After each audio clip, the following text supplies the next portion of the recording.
すぎるベイビー抱きしめてよね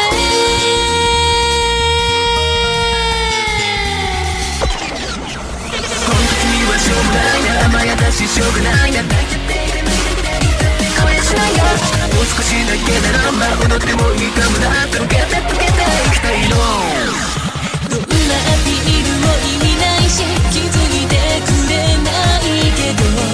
私が寂しい時だって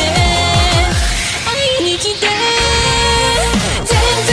私に興味ないじゃんどこがダメなの教えてよ、yeah、やっぱり私に興味ないじゃん携帯ばかりいじってさ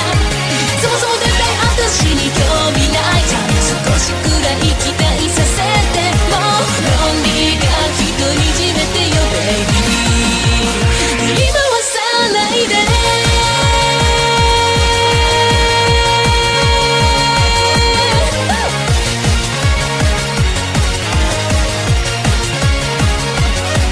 Maybe Maybe want to shall we dance 踊りましょう